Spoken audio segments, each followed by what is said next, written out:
Hi, I'm back today to kind of intro a new little video, maybe series that I'm gonna do. I'm not really sure. I thought the other day, I haven't really been putting out as many book videos lately. I don't always want to review every book that I read, obviously. So just gonna try this and see what it's like. And I'm just gonna do little video clips, I guess, vlog style throughout the month of August. So we're starting with August 2017. Today is August 6th, and I actually finished two books today. The first one I finished is a book I've read before. It is called Something Borrowed by Emily Giffin. Is that what it is? Yeah. I read this years ago, and I really liked it when I read it. And actually, I got about this far in, so maybe like 2/3, and I just didn't go back to it. I wasn't connecting as much with the characters, so I actually listened to it on audio and finished it really fast. I actually liked listening to it on audio a lot for my drives to work.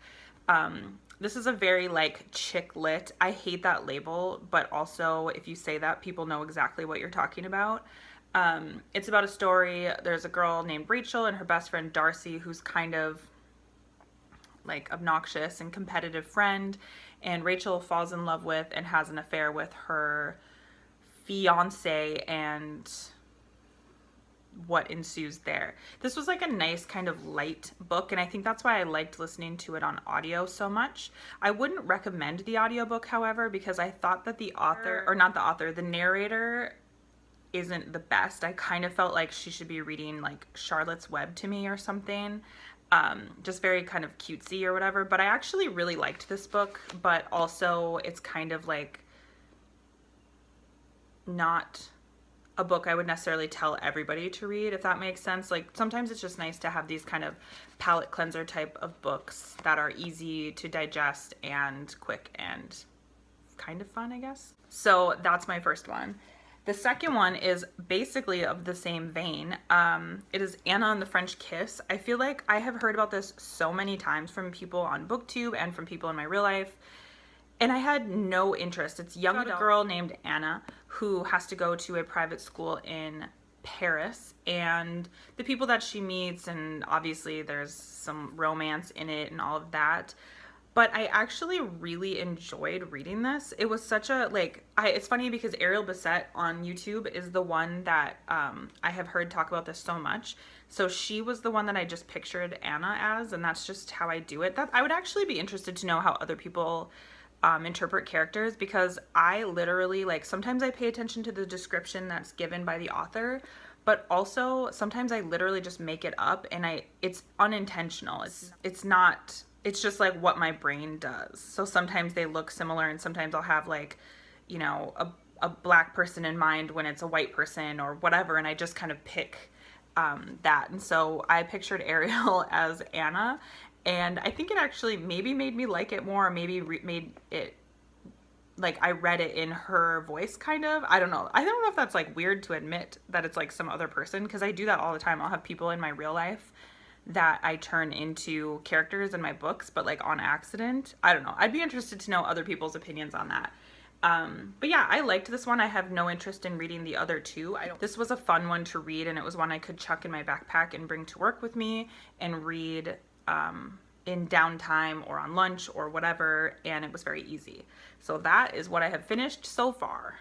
So here I am. I just finished my next book. I was sitting in my car doing some paperwork, and I just finished The Selection in my car, and I actually think I liked it a lot more than I thought I was going to, but it ended way more suddenly. I guess that's the downside of listening to audio, is that you know you're on the last disc, but typically on a disc there's like 16 tracks or something, and this one only had 5, so it just kind of ends suddenly. I can't tell if I'm gonna read the next one. I feel like I'll keep this as like one to read if I need something to read. But I would say I liked it. All these dystopian novels feel like a little bit like Hunger Games, where, you know what I mean, you kind of just think, but it was quite different, and there were definitely times where I was like, what's gonna happen? So I was definitely invested. I listened to it really quickly. I don't know if I would tell people to read it. I think this is a really great one to tell like a high school aged one. Tell someone who's maybe interested in like reading a series, but it's not violent or anything like Hunger Games. So if maybe you have someone who is more interested in a series or a young adult kind of dystopian novel without like any kind of violence or anything like that, that's who I would like. I will tell people, like my younger adult people that I work with, I would tell them to read it. So yeah. Hello, I'm back in my car for some reason, 2 books in a row. I just finished in my car. I just finished Lily and Duncan.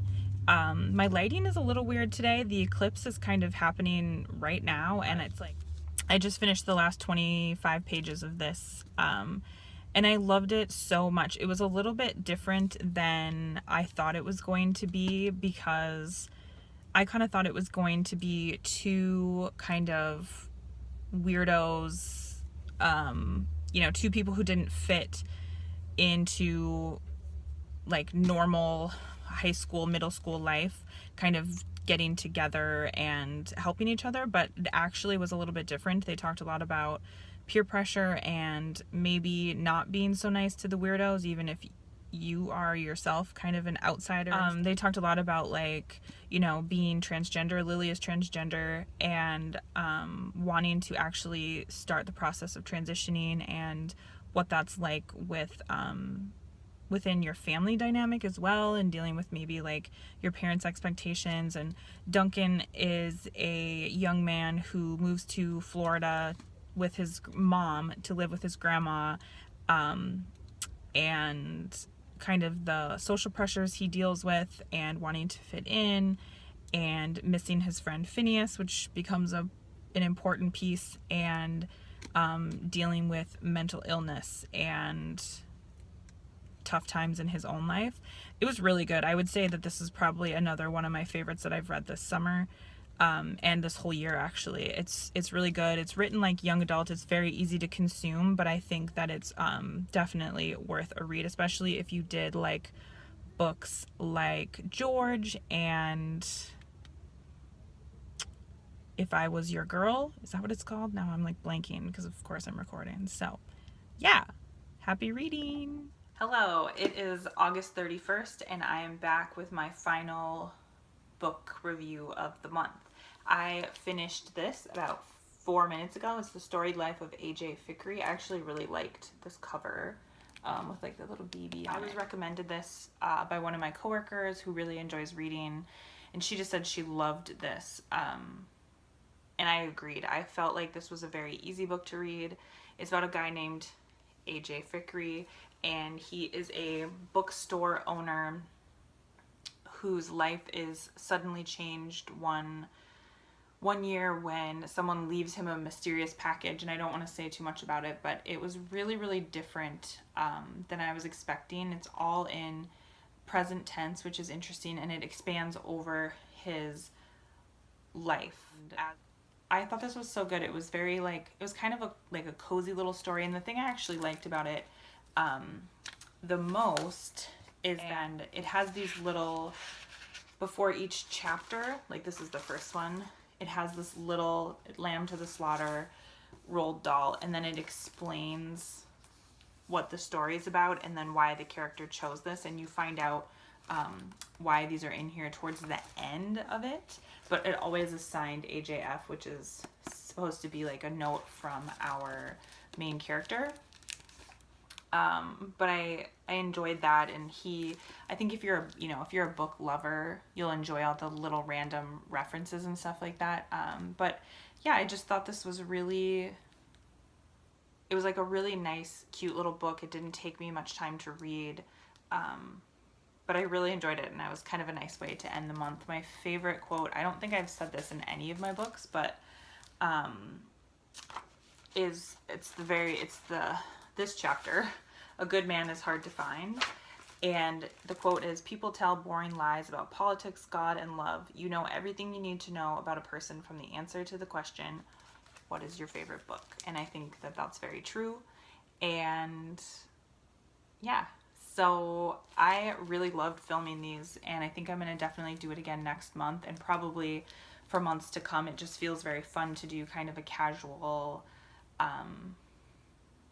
like vlog style book review. So thanks again for watching, and I will talk to you later. Goodbye.